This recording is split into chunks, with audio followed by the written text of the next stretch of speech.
Hey guys, this is Genevieve, and in this video we're going to learn how to draw a watercolor monster relief in Procreate. So a few quick things before we actually start drawing. In this tutorial I'm going to use the watercolor brushes from my watercolor toolbox as well as the pre-textured watercolor file, again from the watercolor toolbox. If you have different brushes that you like in Procreate that mimic a watercolor effect, you're probably going to be able to follow the tutorial. But I'm going to link in the description below the brushes that I'm using so you can just download them if you want to follow along. So the first thing to do is draw a quick sketch of the leaf. So for that, if you have the watercolor toolbox and the ultimate watercolor brushes, you're going to see we have a coloring pencil here. So just go ahead and select that. Select a pale green. And then create a new layer. If you have the pre-textured watercolor file, make sure that you're drawing below the layer group that has all the textures in the effects. So we're going to go ahead and we're just going to sketch an oval shape. In this tutorial, we're going to draw pieces that are really organic. So you don't want to worry too much about everything being symmetrical or anything. You just want to really have large movements and a really good flow. So once you've drawn your oval, just go ahead and draw a midline, which is going to be the stem of the leaf. And the most important thing is you want to draw little dents, if I can say, on the side of the leaves, and because that's really what characterizes Monstera leaves. So you want your dents to be aligned. You can see on the example here they're aligning. So I like to start with the bottom one, because around the stem you have this kind of inverted V shape. And then you just draw rough little shapes. If you don't like the shape that you've drawn and want to tweak it a little bit, there's this really cool option in Procreate that is called Liquify. So if you go in the adjustment panel at the top, you go select Liquify, and then you select Push, which is in the far left corner in the bottom, and select a size that you're probably going to have to tweak a little bit depending on your settings. You can move around, see that's way too small. You can move around the shape that you've drawn just so it is a bit closer to what you might have in mind, or just so you're a bit happier with it before you start coloring.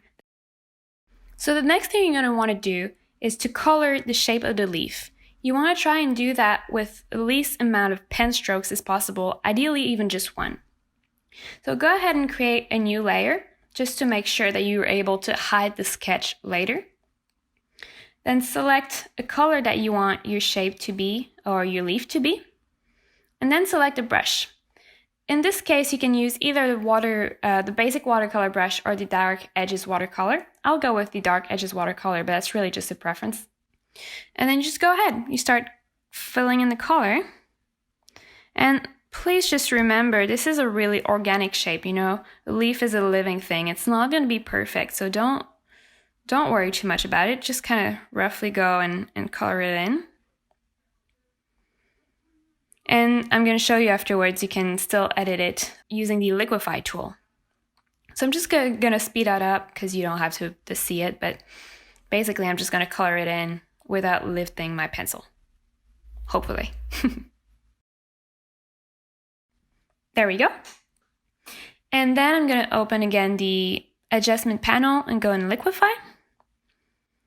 And just adjust slightly the shape of my leaf.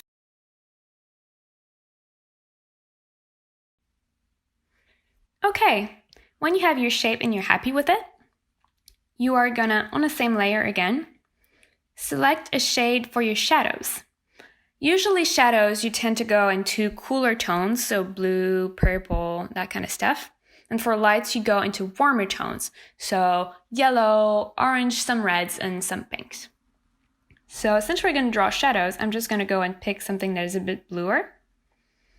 And then I'm going to darken the color. However, since this is watercolor brushes, you're going to be able to see the color below it as well. And they're just going to look darker because there are two of them stacked on top of each other. So you don't want to make your color too dark, otherwise it's just going to be almost black. So just select a nice color that you like and then go in the brushes. And we're going to pick the color shifting blotches. And this is going to add some really, really cool texture to your shape. What I really like to do is to add it only on, or at least mostly on one side, and to keep it on the edges of the dense, if that makes sense at all. On this one, you can lift your pencil as many times as you want. It doesn't matter, so just go crazy on that. But again, keep in mind that every time you lift your pencil, it's like you're adding new watercolor. So it's just going to look even darker than it did before.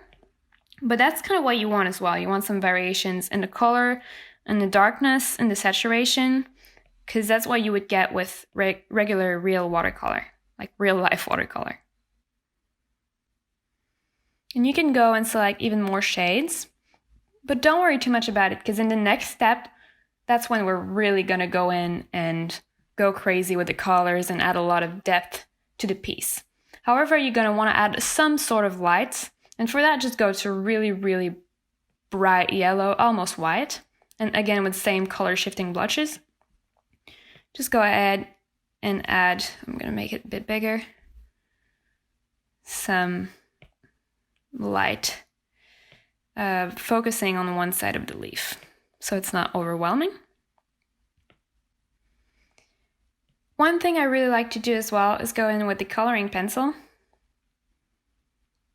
And I'm just going to zoom in a second and come in here. And you see where there are overlaps within the leaves. Just kind of mark that to make it a bit crisper. I'm going to go really, really quickly on this one. Is there another one? Not really. And then I'm going to go select my watercolor wash, put it fairly small. That's way too small.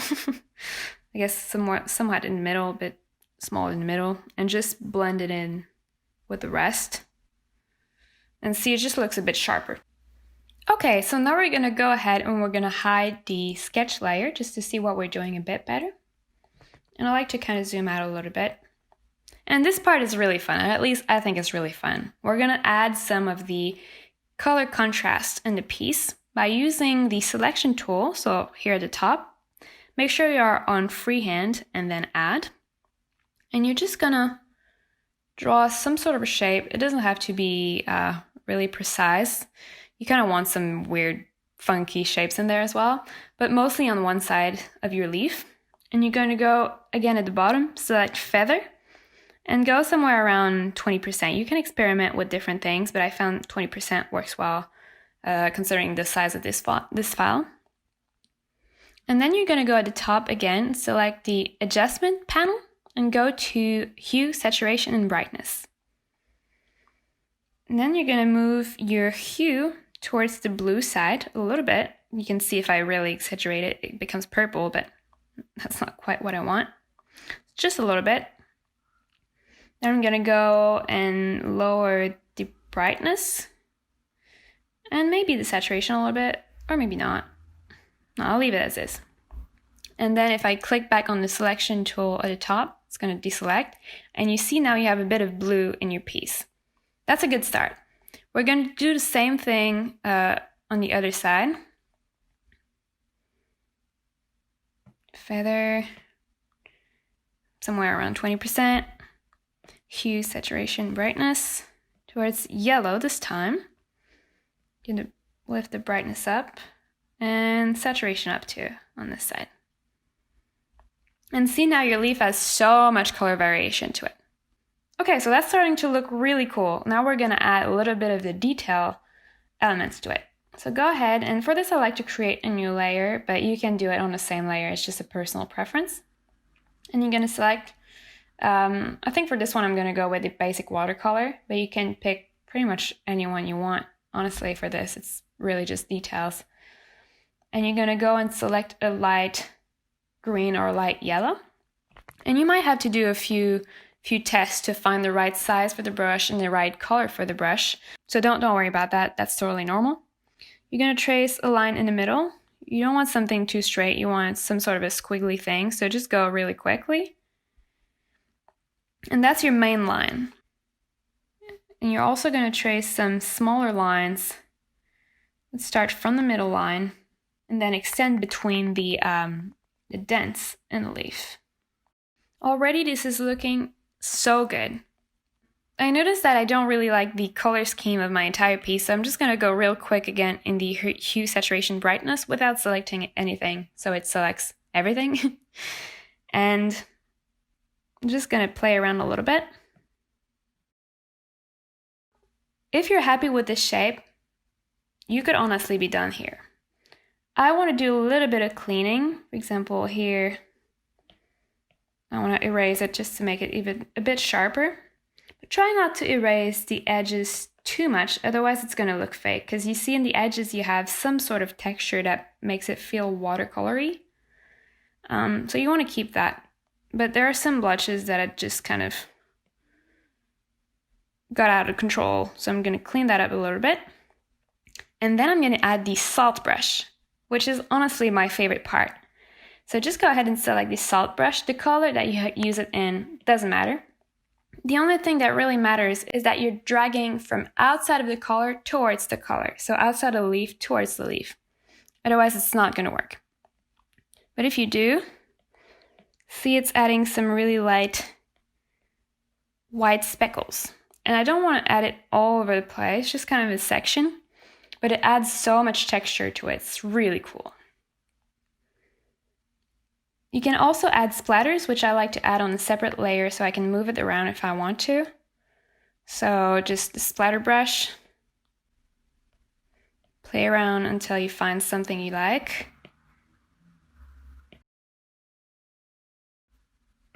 That's quite nice. And you have something really cool already. So I'm going to keep going for a little bit, just using the same techniques as we use and tweak and refine everything, zooming in and out. But if you want just a simple shape, you're done. You can stop here. If you want to have something more precise because you're going to use it and see it really in close details, you can keep going and just refine everything like I'm going to do.